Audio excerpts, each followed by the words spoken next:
Diffraction of light यानी कि प्रकाश के विवर्तन के बारे में।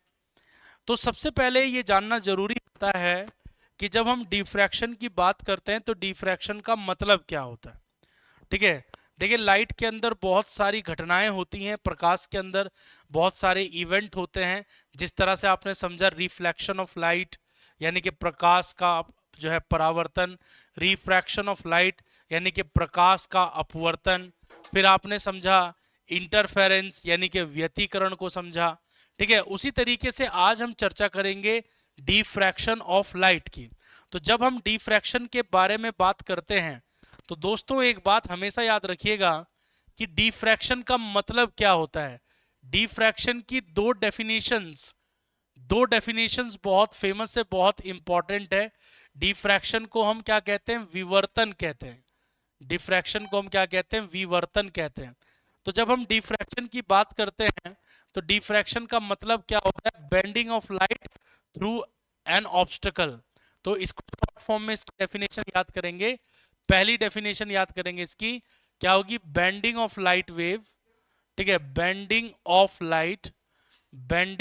Light through the edge of an obstacle, through the edges of an obstacle, यानी कि किसी वस्तु के किनारों से। ठीक है, किसी वस्तु के किनारों से, ठीक है, किसी वस्तु के किनारों से प्रकाश का मुड़ जाना। तो हम कहेंगे वस्तु के किनारों से प्रकाश का मुड़ जाना, वस्तु के किनारों से प्रकाश का मुड़ जाना। ठीक है, अब इसको थोड़ा सा समझिए जरा। ठीक है, अभी एक और दूसरी डेफिनेशन भी है।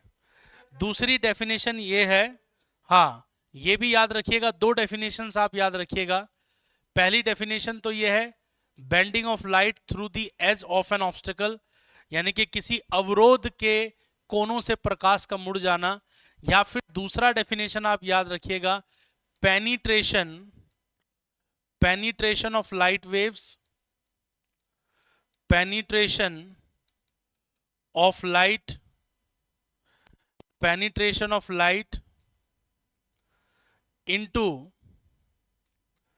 into the region of geometrical shadow, into the region of geometrical shadow, into the region of geometrical shadow। ये बात याद रखिएगा। ठीक है, ज्योमेट्रिकल शैडो। प्यारे बच्चों, हिंदी में आप इसको समझ सकते हो, क्या कहेंगे, ज्यामितीय छाया क्षेत्र में, ज्यामितीय छाया क्षेत्र में प्रकाश का प्रवेश, ज्यामितीय छाया क्षेत्र में प्रकाश का प्रवेश। तो जरा मेरी बात पे ध्यान देने का, दोनों डेफिनेशन को डायग्राम से समझ लेते हैं एक बार। देखिए, मान लीजिए आपके पास कोई झिर्री है, झिर्री का मतलब है कोई स्लिट है, ठीक, और इस स्लिट पर आपने कोई लाइट वेव जो है इस तरह से गिराई, ये लाइट वेव आप इस तरह से गिरा रहे हैं। तो लाइट वेव्स का कोनों से मुड़ जाना, कुछ लाइट वेव तो सीधी चली जाएंगी, लेकिन कुछ लाइट वेव कोनों से क्या हो जाएंगी, मुड़ जाएंगी। तो इस चीज को हम लोग क्या कहते हैं, डिफ्रैक्शन कहते हैं, यानी कि विवर्तन कहते हैं। लेकिन ऐसा भी तो हो सकता है कि आपका ऑब्स्टेकल ऐसा हो, ठीक, और आपकी लाइट वेव इस तरह से आ रही हो। तो कुछ लाइट वेव क्या होंगी, कुछ लाइट वेव तो इस तरह से मुड़ जाएंगी और कुछ लाइट वेव आपकी इस तरह से मुड़ जाएंगी। तो आप देखिए ज्योमेट्रिकल शैडो रीजन कौन सा था भाई, इसके बिल्कुल पीछे कौन सा रीजन था, ज्योमेट्रिकल शैडो, यानी कि यहां पर छाया बननी थी। लेकिन छाया क्षेत्र में कौन प्रवेश कर गया, प्रकाश, यानी कि लाइट एंटर कर गई है। तो इसी चीज को हम लोग क्या कहते हैं, डिफ्रैक्शन ऑफ लाइट कहते हैं। ठीक, दो डेफिनेशन याद रखिएगा। दूसरा डेफिनेशन याद रखिएगा, किस डिफ्रैक्शन सबसे ज्यादा कब होता है? तो याद रखिएगा, diffraction is much more pronounced, diffraction is much more pronounced when the size of slit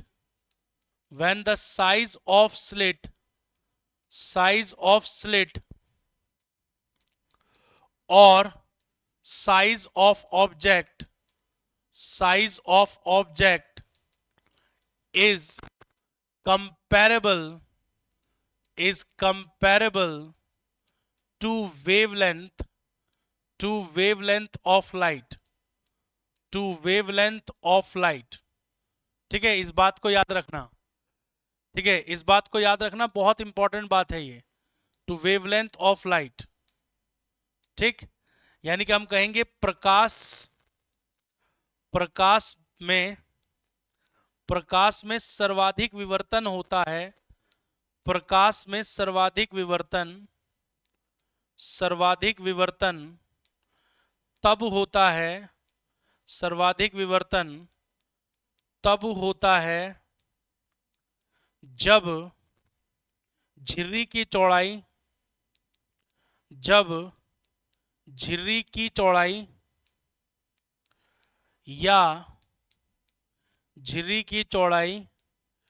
या वस्तु का आकार, ठीक है, वस्तु का आकार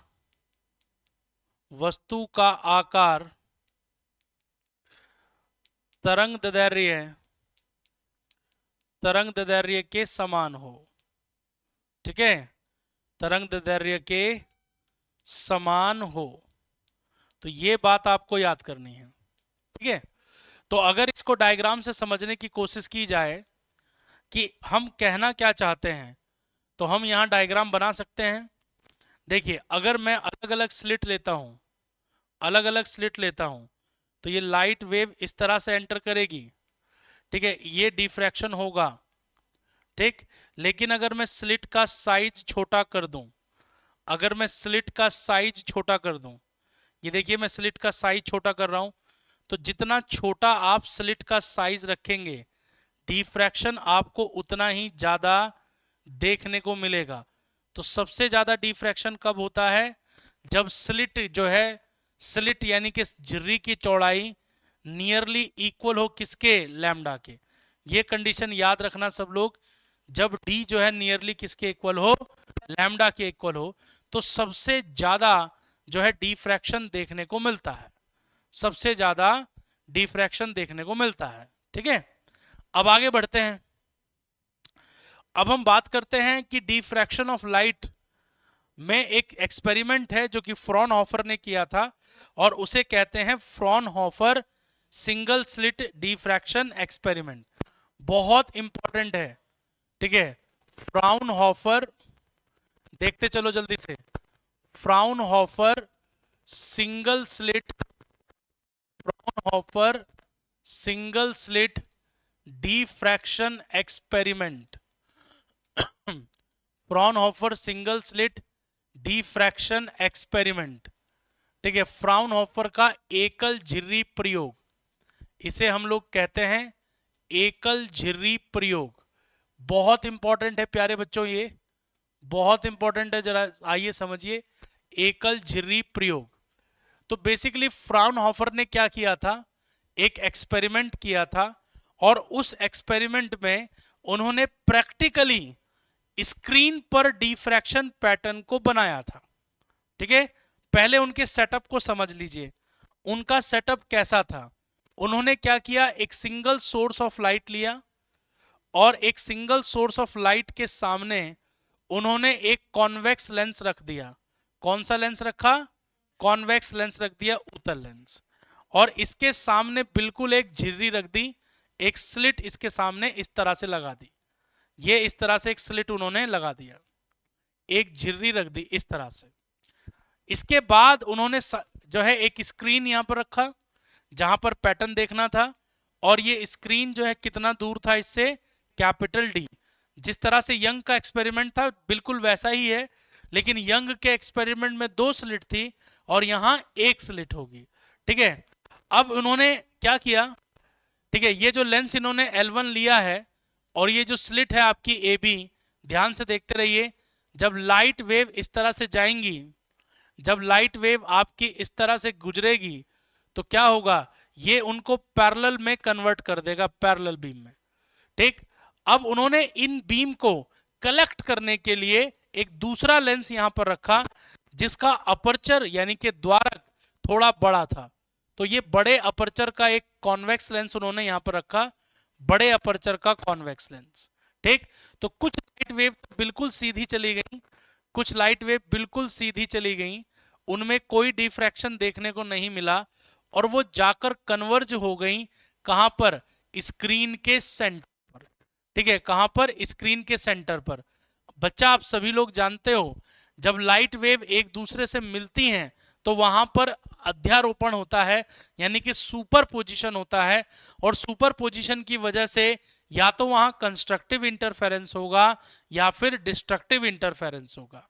तो कंस्ट्रक्टिव इंटरफेरेंस कब होता है, जब पाथ डिफरेंस या तो सेम 0 हो या लैम्डा हो या 2 लैम्डा। तो आप देख सकते हैं कि स्क्रीन के सेंटर पर जो लाइट वेव पहुंच रही हैं उनका पाथ डिफरेंस क्या है, 0 है। तो स्क्रीन के सेंटर पर हमेशा ही क्या बनेगा, मैक्सिमा बनेगा। ठीक है, उच्चिष्ट कहते हैं हिंदी में इसको। लेकिन कुछ लाइट वेव ऐसी थी जो किसी एंगल से इस तरह से डिफ्रैक्ट कर गई, ये देखिए, और डिफ्रैक्ट कितने एंगल से कर गई, मान लो थीटा एंगल से कर गई, और डिफ्रैक्शन के बाद ये यहां पर मिली। तो ये इस पॉइंट का नाम हम P दे देते हैं और ये डिस्टेंस को हम क्या कह देते हैं, X कह देते हैं। अगर मैं आपको एग्जाम के पॉइंट ऑफ व्यू से बताऊं तो आप हमेशा याद रखना कि मिनिमा के लिए क्या बनेगा, फॉर, ठीक है, for minima at P, for minima at P। अगर P पॉइंट पर मिनिमा बना है, ठीक है, P बिंदु पर निम्निष्ट की क्या स्थिति होगी, P बिंदु पर निम्निष्ट के लिए, निम्निष्ट का मतलब जब तीव्रता क्या हो, तीव्रता बहुत कम हो, P बिंदु पर निम्निष्ट के लिए। अगर P पॉइंट पर निम्निष्ट बना है, निम्निष्ट का मतलब मिनिमा बना है, मिनिमम इंटेंसिटी अगर बनी है, तो कंडीशन याद कीजिएगा, जो कंडीशन आप यंग डबल स्लिट में पढ़ते हैं वो कंडीशन यहां आकर उल्टी हो जाती है। ये एग्जाम के तरीके से याद कीजिएगा। तो यानी कि देखिए पाथ डिफरेंस कितना होता है, यहां लिख देता हूं मैं, पाथ डिफरेंस जो होता है डेल्टा एक्स वो कितना होता है, डी साइन थीटा। ठीक है, इसके सिंगल स्लिट एक्सपेरिमेंट में पाथ डिफरेंस क्या होता है, डी साइन थीटा। तो इसे हम लोग कहते हैं पाथ डिफरेंस। पाथ डिफरेंस का मतलब इसे हम लोग कहते हैं पथांतर। क्या कहते हैं हम लोग इसे, पथांतर कहते हैं।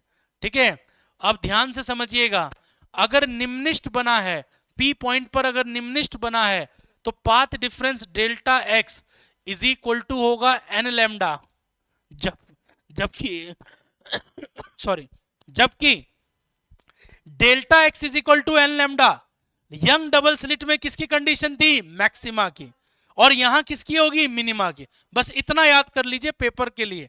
ठीक है, तो डेल्टा एक्स क्या है आपका, d sine theta is equal to n lambda. तो ये किसके लिए कंडीशन हो गया, ये कंडीशन हो गया nth मिनिमा के लिए। ठीक है, हम लिखेंगे, ठीक है, this is for nth minima. जो nv मिनिमा बनेगी, nv मिनिमा, उसके लिए कंडीशन क्या होगी, d sine theta is equal to n lambda, याद कर लीजिए। लेकिन अगर P पॉइंट पर मैक्सिमा बना है, अगर P पॉइंट पर मैक्सिमा बना है, देखिए जरा ध्यान से, ठीक है, for maxima eight P, for maxima eight P, यानी कि P बिंदु पर अगर, ठीक है, P बिंदु पर अगर P बिंदु पर उच्चिष्ट के लिए, P बिंदु पर उच्चिष्ट के लिए, तो P बिंदु पर उच्चिष्ट के लिए क्या कंडीशन रहेगी, P बिंदु पर उच्चिष्ट के लिए कंडीशन याद कीजिए मेरे साथ। ठीक है, इसके लिए याद कीजिए delta x is equal to 2n+1 into lambda by 2। ये कंडीशन यंग डबल स्लिट में किस चीज के लिए थी, मिनिमा के लिए, और ये कंडीशन यहां पर किसके लिए बन रही है, मैक्सिमा के लिए। ज्यादा डिटेल में भी बात नहीं करेंगे, आप सिर्फ टॉपिक को रिवाइज के हिसाब से पढ़ रहे हैं। तो डेल्टा एक्स क्या होता है, d sine theta, d sine theta is equal to 2n+1 into lambda by 2। तो ये कंडीशन किसकी है? ये कंडीशन आपकी मैक्सिमा के लिए है। ये कंडीशन किसके लिए है? मैक्सिमा के लिए। याद कीजिएगा, बहुत इंपॉर्टेंट बात बता रहा हूं मैं आपको। बिल्कुल। अब आइए, अभी खत्म नहीं हुआ है, अभी चर्चा जारी रहेगी। अब हम देखेंगे कि स्क्रीन पर कैसा पैटर्न दिखाई देगा। ठीक है, स्क्रीन पर कैसा पैटर्न दिखता है। तो स्क्रीन पर जब पैटर्न की बात की जाती है तो मैं पैटर्न आपके लिए बनाता हूं। देखिए, ये आपकी स्क्रीन थी। ठीक है, ये स्क्रीन था। स्क्रीन मतलब पर्दा, स्क्रीन का मतलब पर्दा। तो स्क्रीन पर जो पैटर्न आपको देखने को मिलता है तो वो इस तरह का पैटर्न देखने को मिलता है। ये स्क्रीन बना दिया हमने यहां पर। ठीक है, ये सेंटर ऑफ स्लिट है। ठीक है, ये स्क्रीन का सेंटर है। ठीक है, तो जब पैटर्न देखने को मिलता है तो ये पैटर्न आपका कुछ इस तरह का होता है। देखिए जरा, कुछ इस तरह का पैटर्न हमें देखने को मिलता है। ठीक है प्यारे बच्चों, जो सबसे बीच में आप पहाड़ी देख रहे हो ना, इसे कहते हैं सेंट्रल मैक्सिमा। क्या कहते हैं इसे हम लोग? Central maxima. याद रखिएगा, ये जो बीच में आपको पहाड़ी दिख रही है ना, इसको हम लोग क्या कहते हैं? इसे हम लोग कहते हैं सेंट्रल मैक्सिमा। क्या कहते हैं? Central maxima. इसे कहते हैं केंद्रीय उच्चिष्ट। क्या कहते हैं हम लोग इसे? केंद्रीय उच्चिष्ट कहते हैं हम लोग इसे। और सेंट्रल मैक्सिमा की विड्थ कितनी होती है, ये बहुत इंपॉर्टेंट है। अब देखिए, ध्यान से समझिए, सेंट्रल मैक्सिमा के दोनों तरफ, यहां और यहां, ये क्या है? ये आपकी फर्स्ट मिनिमा है। ये आपकी फर्स्ट मिनिमा है। ये आपकी फर्स्ट मिनिमा है। तो केंद्रीय उच्चिष्ट के दोनों ओर, केंद्रीय उच्चिष्ट के दोनों ओर क्या बनता है? फर्स्ट मिनिमा बनती है। ठीक है, तो मान लो कि जो फर्स्ट मिनिमा बनी है वो कितने एंगल पर बनी है? वो थीटा एंगल पर बनी है। ये थीटा एंगल हो गया। ठीक, और ये डिस्टेंस कितनी हो गई आपकी? ये एक्स हो गई आपकी। ये क्या था? ये कैपिटल डी था। ये कैपिटल डी था। ठीक है, अब जैसा कि हम जानते हैं, इसको थोड़ा साइड में ले आते हैं। देखिए, हम क्या लिखेंगे अब? हम लिखेंगे एज देयर इज, ठीक है, first minima, as there is first minima on either side, as there is first minima on either side of central maxima, यानी कि सेंट्रल मैक्सिमा के दोनों तरफ क्या बना है? फर्स्ट मिनिमा बनी है। अब मिनिमा के लिए कंडीशन क्या होती है? मिनिमा के लिए कंडीशन होती है d sine theta is equal to n lambda. लेकिन पहली मिनिमा के लिए क्या होगा? ठीक है, for first minima, for first minima के लिए जो n होगा वो n1 हो जाएगा। तो फर्स्ट मिनिमा के लिए अगर n1 है तो d sine theta is equal to lambda हो जाएगा, यानी कि sine theta is equal to lambda by d हो जाएगा। बात नंबर 1। अच्छा, अगर आप डायग्राम को ध्यान से देखें तो इस डायग्राम में आप ट्रिग्नोमेट्री लगा सकते हैं। ठीक है, डायग्राम में ट्रिग्नोमेट्री लगा सकते हैं। आप लिख सकते हैं फ्रॉम फिगर। ठीक है, फ्रॉम फिगर, चित्र से देखिए, क्या मैं tan theta is equal to perpendicular, देखिए परपेंडिकुलर अपॉन बेस, तो मैं इसको लिख सकता हूं x अपॉन कैपिटल डी। बात नंबर कितनी हो गई? 2। अगर हम ये कहें कि थीटा की वैल्यू छोटी है, थीटा की वैल्यू क्या है? छोटी। थीटा क्योंकि बहुत छोटा है तो हम लिखेंगे as theta is very small. ठीक है, as theta is very small, जैसा कि थीटा इक्वल है तो टेन थीटा और साइन थीटा नियरली एक दूसरे के क्या होंगे? बराबर होंगे। ठीक, तो आपका टेन थीटा किसके बराबर आया था? x अपॉन कैपिटल डी के बराबर आया था। टेन थीटा किसके बराबर आया था? x अपॉन कैपिटल डी, बराबर हुआ लैम्डा बाई स्मॉल डी। तो x की वैल्यू कितनी आ गई? Lambda capital D upon small D. तो सेंट्रल मैक्सिमा की विड्थ कितनी हो गई? ठीक है, सेंट्रल मैक्सिमा की विड्थ कितनी हो गई? Width of central maxima, width of central maxima, width of central maxima, केंद्रीय उच्चिष्ट की चौड़ाई। ठीक है, अब डायग्राम में एक बार जरा देखिए, डायग्राम में एक बार जरा देखिए, जितना x ऊपर है उतना ही x नीचे है, तो सेंट्रल मैक्सिमा की चौड़ाई जो होगी वो 2x हो जाएगी। क्या हो जाएगी? 2x। तो सेंट्रल मैक्सिमा की चौड़ाई होती है 2x, तो 2x इज इक्वल टू कितना होगा? 2 लैम्डा डी बाई डी। ये बात आप याद रखिएगा, बहुत फेमस फॉर्मूला है, direct formula based numerical exam पूछा जाता है। ठीक है, इसको याद कर लीजिएगा। ठीक है, ये है सेंट्रल मैक्सिमा की चौड़ाई का सूत्र। लेकिन बच्चा, ये चौड़ाई कौन सी है? ये चौड़ाई है लीनियर विड्थ। लिख लो इसके आगे, इसके आगे लिखो, ये कौन सी विड्थ है? ये लीनियर विड्थ है। ठीक है, इसको बोलते हैं हम लोग रेखीय चौड़ाई। ठीक है, ये क्या बोलते हैं हम लोग? इसे रेखीय चौड़ाई कहते हैं, इसे हम रेखीय चौड़ाई। ये लीनियर विड्थ है। और एक और पूछा जाता है एग्जाम में, एंगुलर विड्थ। क्या पूछा जाता है? Angular width. तो आइए जरा एंगुलर विड्थ निकाल लेते हैं। ठीक है, एंगुलर विड्थ देखिए क्या होता है। एंगुलर विड्थ, एंगुलर विड्थ को बोलते हैं कोणीय चौड़ाई। कौन सी चौड़ाई? कोणीय चौड़ाई कहते हैं। एंगुलर विड्थ को हम लोग क्या कहते हैं? कोणीय चौड़ाई कहते हैं। तो एंगुलर विड्थ किसके बराबर होती है? एंगुलर विड्थ जो है 2 थीटा के बराबर होती है।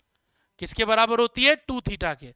तो डायग्राम को अगर आप वापस से देखें, डायग्राम को अगर वापस से देखें, तो थीटा एंगल अगर ऊपर बना है तो थीटा एंगल कहां बनेगा? नीचे बनेगा।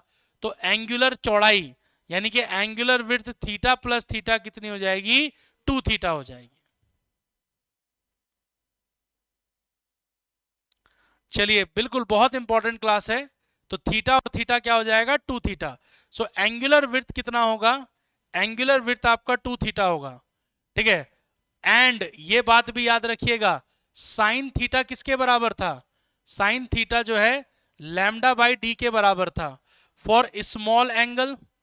ठीक है, फॉर स्मॉल थीटा, अगर थीटा बहुत छोटा है तो हम लिखेंगे साइन थीटा नियरली थीटा के बराबर होगा। तो यहां से थीटा की वैल्यू मिल जाएगी, तो थीटा इज इक्वल टू क्या होगा? Lambda by D. तो यानी कि एंगुलर विड्थ कितनी हो गई आपकी? एंगुलर विड्थ यानी कि कोणीय चौड़ाई कितनी हो गई? कोणीय चौड़ाई हो गई 2 थीटा, और इसकी वैल्यू ये हो जाएगी 2 लैम्डा बाई डी। तो याद रखिएगा, ये है आपकी एंगुलर विड्थ। क्लियर है बच्चा? ठीक है, भूलना मत बेटा इसको। ठीक है, ये सेंट्रल लीनियर विड्थ और एंगुलर विड्थ दोनों को भूलना मत। ठीक है, बात जो है बड़ी इंपॉर्टेंट थी। अब आगे समझने की कोशिश करते हैं कि सबसे पहले ये बात आपको ध्यान में रखनी चाहिए कि अगर आपसे कोई ये पूछ ले कि जो डिफ्रैक्शन पैटर्न है और जो इंटरफेरेंस पैटर्न है उन दोनों में अंतर क्या है, तो दोनों में अंतर ये है कि यंग डबल स्लिट एक्सपेरिमेंट में सारे मैक्सिमा एक जैसे थे, लेकिन सिंगल स्लिट एक्सपेरिमेंट में सबसे ज्यादा हाइट किसकी है? सेंटर की है। जैसे जैसे हम सेंटर से दूर जा रहे हैं तो मैक्सिमा की हाइट क्या हो रही है? कम होती जा रही है। मैक्सिमा की हाइट क्या हो रही है? कम होती जा रही है। अब इस एक्सपेरिमेंट में देखिए, जो लेंस आपका L2 है, L2 लेंस है, जो ये L2 जो लेंस है आपका L2 लेंस, अगर इस L2 लेंस को स्लिट के नजदीक रख दिया जाए, अगर L2 लेंस को क्या कर दिया जाए? स्लिट के नजदीक रख दिया जाए, तो ये कैपिटल D क्या होगा? इसकी जो वैल्यू है वो L2 की फोकल लेंथ के बराबर हो जाएगी। ठीक है, तो इस कंडीशन को याद कीजिएगा, इस कंडीशन को याद कीजिएगा, लिख देते हैं इस कंडीशन को। ठीक है, तो याद कर लेते हैं हम लोग। हम कह रहे हैं कि if the lens L2 is held close to slit, is held close to slit, is held close to slit, क्या मतलब हुआ इसका? इसका मतलब हुआ यदि लेंस L2 को, यदि लेंस L2 को, यदि लेंस L2 को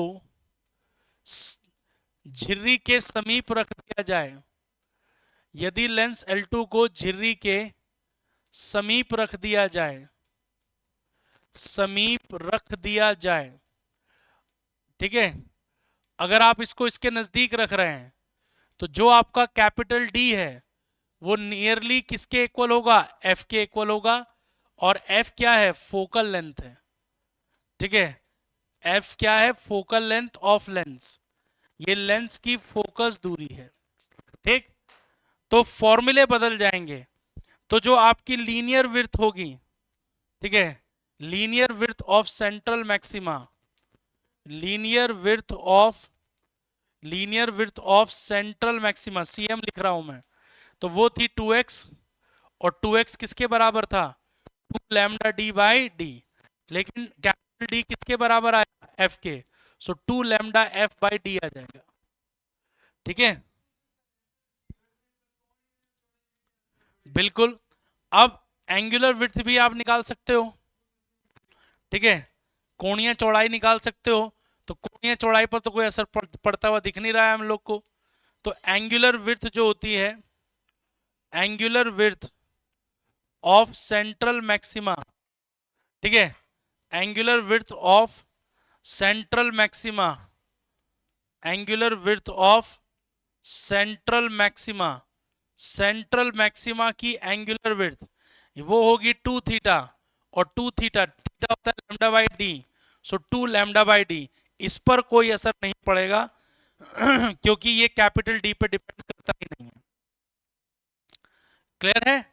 तो ये बात याद रखिएगा, ये बात जो है बेहद खास है और बेहद इंपॉर्टेंट है कि अगर हम लोग जो हैं क्या करें, अगर हम लोग लेंस L2 को स्लिट के बेहद करीब रख दें तो क्या होगा, ठीक है, तो ये बात बेटा याद करनी है, बहुत इंपॉर्टेंट बात है। अब एंगुलर पोजीशन का क्वेश्चन भी आ सकता है, एंगुलर पोजीशन देखिए जरा ध्यान से, ठीक है, angular position, angular position, angular position, angular position को हम लोग क्या कहते हैं, एंगुलर पोजीशन को हम कोणीय स्थिति कहते हैं, एंगुलर पोजीशन को हम लोग क्या कहते हैं, कोणीय स्थिति कहते हैं, कोणीय स्थिति। तो कोणीय स्थिति को समझिए जरा, मान लो अगर आपसे एग्जाम में ये पूछे कि जो पहली मिनिमा बनी है उसकी एंगुलर पोजीशन क्या होगी, फर्स्ट मिनिमा जो बनी है, सुनिए, आप जब भी हम एंगुलर पोजीशन की बात करेंगे ध्यान से समझना बच्चों, ये सेंट्रल मैक्सिमा हुआ, और ये गाड़ी इस तरह चल रही है, ठीक है, ये गाड़ी आपकी इस तरह चल रही है। अब ध्यान से समझिए, अगर पूछ ले, कोई आपसे पूछ ले कि बताओ जो एनवा मिनिमा बना है, मान लो ये मिनिमा बना है, तो ये मिनिमा की एंगुलर पोजीशन है थीटा, थीटा को क्या बोलते हैं, एंगुलर पोजीशन। आपसे कोई पूछ ले कि जो सेकंड मैक्सिमा बना है तो उसकी एंगुलर पोजीशन बताइए, तो ये वाली एंगुलर पोजीशन इसकी होगी थीटा, समझ रहे हैं, एंगुलर पोजीशन का मतलब है कि कितने एंगल पर आपको दिखाई दे रही है, ठीक है। तो याद कीजिएगा, for nth minima, for nth minima, ठीक है, फॉर nth मिनिमा, एनवी मिनिमा के लिए, एनवी मिनिमा के लिए क्या होता है, d sine theta is equal to n lambda होता है, यानी कि sine theta is equal to n lambda by d हो जाएगा, क्योंकि एंगल बहुत छोटा है, हम लिखेंगे यहां पर साइन थीटा थीटा के बराबर होगा, तो थीटा इज इक्वल टू होगा एन लैम्डा बाई डी। प्यारे बच्चों याद कर लीजिएगा, ये जो थीटा हमने लिखा है ना एन लैम्डा बाई डी, ये क्या है, ये एंगुलर पोजीशन है nth मिनिमा की, ये क्या है, angular position of nth minima, ठीक है, angular position of nth minima, इसको हिंदी में क्या कहेंगे, हिंदी में कहेंगे एनवी निम्निष्ठ के लिए, हाँ एनवी, एनवी निम्निष्ठ की कोणीय स्थिति, ठीक है, एनवी निम्निष्ठ की कोणीय स्थिति, एनवी निम्निष्ठ की कोणीय स्थिति मतलब किस एंगल पर आपको वो दिखाई देगा, एनवी निम्निष्ठ की कोणीय स्थिति, ये बात याद कीजिएगा। सेम ऐसे ही आप मैक्सिमा के लिए निकाल सकते हैं, सेम ऐसे ही आप मैक्सिमा के लिए निकाल सकते हैं, ठीक है, सेम ऐसे ही आप जानते हैं for nth maxima, for nth maxima nवे मैक्सिमा के लिए आप जानते हैं, ठीक है, nवे मैक्सिमा के लिए क्या फॉर्मूला होता है, nवे मैक्सिमा के लिए क्या फॉर्मूला होता है, d sine theta is equal to 2n plus 1 into lambda by, ठीक है, इंटू लैम्डा बाई 2, ठीक है। अब अगर आपसे पूछ ले nवे मैक्सिमा के लिए क्या होगा, तो sine theta is equal to होगा 2n प्लस 1 और ये हो जाएगा लैम्डा बाई 2d, क्योंकि थीटा स्मॉल है तो साइन थीटा थीटा के बराबर होगा, सो थीटा बराबर 2n plus 1 into lambda by 2d। प्यारे बच्चों ये जो फॉर्मूला है, ये फॉर्मूला किस चीज के लिए है, ये है एंगुलर पोजीशन, याद कीजिएगा, ये है angular position of nth minima, sorry maxima, angular position of nth maxima, यानी कि nवे उच्चिष्ट की स्थिति का सूत्र आ गया। ये क्या आ गया, nवी उच्चिष्ट की कोणीय स्थिति, nवी उच्चिष्ट की कोणीय स्थिति का सूत्र हो गया। तो याद रखना, भूलना मत, ठीक है। और n की वैल्यू कहां से स्टार्ट करोगे इसमें, भाई n की वैल्यू यहां से 1 से स्टार्ट करोगे और इसमें भी कहां से स्टार्ट करोगे, 1 से स्टार्ट करोगे, ठीक है। तो ये था आपका सिंगल स्लिट एक्सपेरिमेंट। क्या था, सिंगल स्लिट एक्सपेरिमेंट। क्लियर है?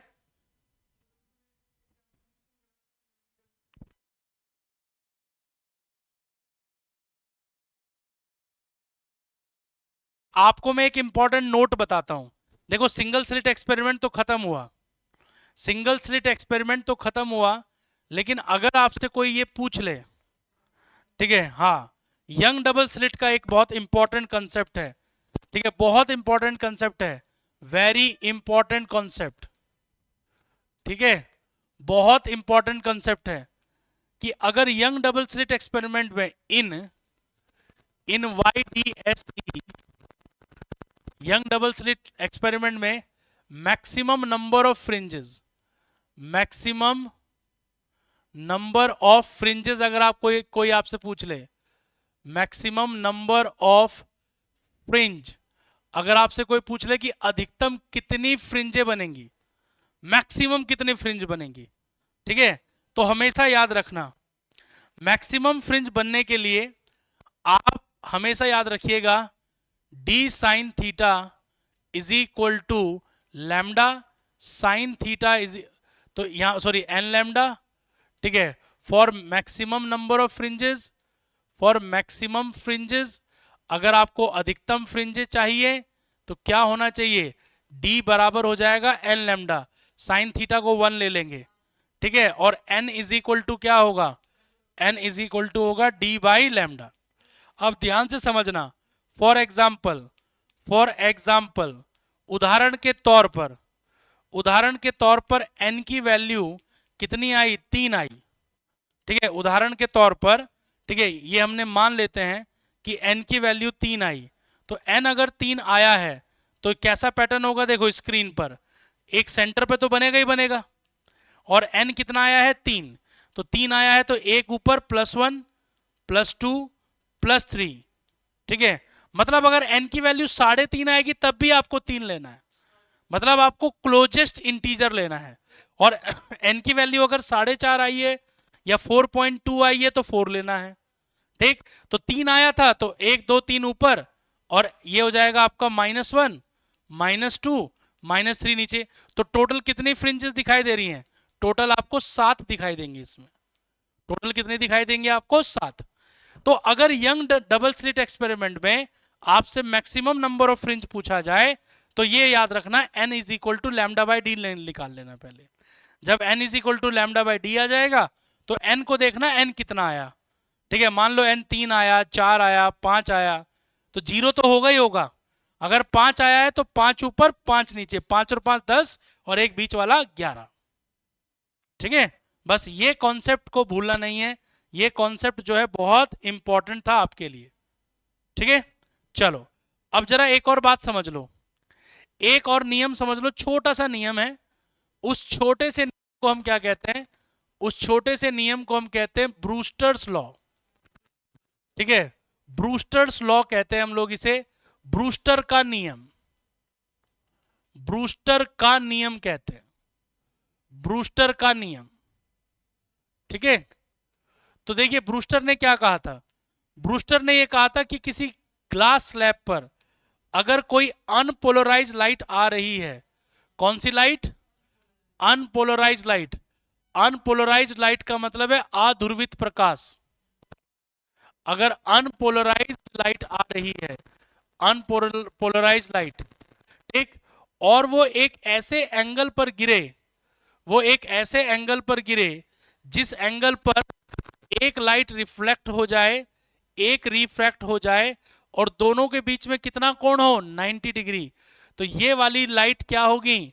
ये वाली लाइट पोलराइज्ड होगी। ठीक है, और ये वाली लाइट आपकी पार्शियल पोलराइज्ड होगी। ठीक है, ये वाली लाइट क्या होगी? पार्शियल पोलराइज्ड होगी। तो क्या कहा ब्रूस्टर ने? ब्रूस्टर ने ये कहा कि अगर ऐसा हुआ है, डायग्राम को थोड़ा सा ठीक बना लो क्योंकि बच्चे इस पे विरोध उत्पन्न कर सकते हैं। डायग्राम को थोड़ा ठीक बना लो क्योंकि रिफ्रैक्शन हुआ है तो बेंड टुवर्ड्स द नॉर्मल। ठीक है, चलो अब ध्यान से समझो। अब अगर पोलराइजेशन हुआ है, इसे कहते हैं पोलराइजेशन बाय रिफ्रैक्शन। तो ब्रूस्टर ने दो बातें दुनिया को बताई।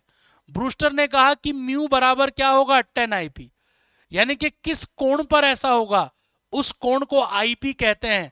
और आईपी इज इक्वल टू क्या होता है? Mu is equal to 10 IP. और आईपी को हम लोग क्या कहते हैं? आईपी को हम लोग कहते हैं पोलराइजिंग एंगल। आईपी को हम लोग क्या कहते हैं? पोलराइजिंग एंगल कहते हैं, पोलराइजिंग एंगल। ठीक है, इसको हम लोग क्या कहते हैं? पोलराइजिंग एंगल कहते हैं।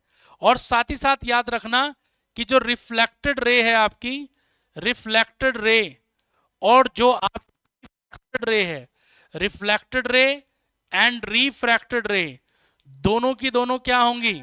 दोनों की दोनों, refracted and refracted ray both are normal to each other, both are normal to each other.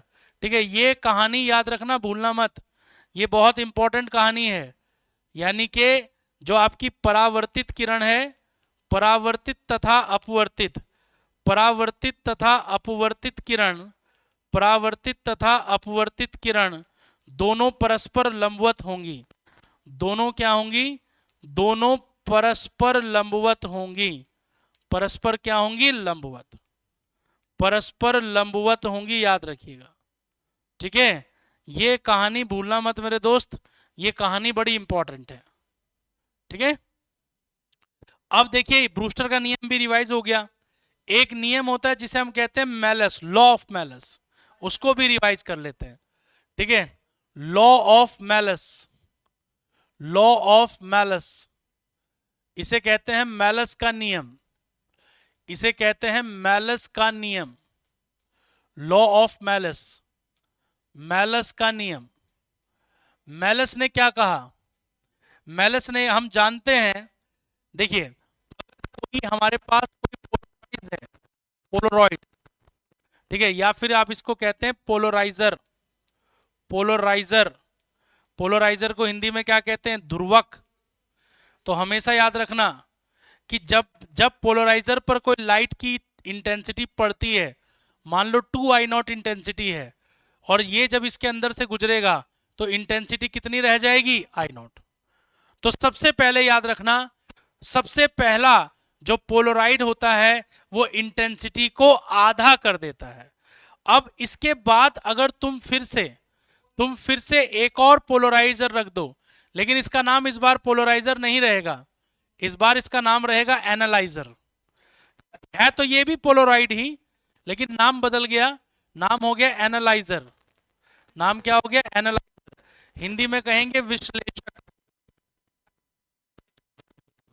Analyser को आपने थोड़ा सा तिरछा रखा हुआ है, यानी कि अगर एनालाइजर और पोलराइजर के एक्सिस के बीच में, इनकी अक्षों के मध्य, इनकी अक्षों के मध्य अगर थीटा कोण हो, इनकी अक्षों के मध्य अगर कितना कोण हो? थीटा, तो मेलस ने ये कहा कि यहां के बाद जो आपको इंटेंसिटी मिलेगी वो डायरेक्टली प्रोपोर्शनल होगी किसके, कॉस स्क्वायर थीटा के, यानी कि I इज इक्वल टू कितना होगा, I not cos square theta.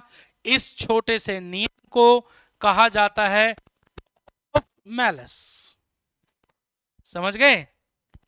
तो अगर पोलराइजर और एनालाइजर के बीच में 0 डिग्री का एंगल होगा तो कोई चीज नहीं आएगा, और पोलराइजर और एनालाइजर के बीच में अगर 90 डिग्री का एंगल होगा तो लाइट की इंटेंसिटी क्या हो जाएगी, 0 हो जाएगी।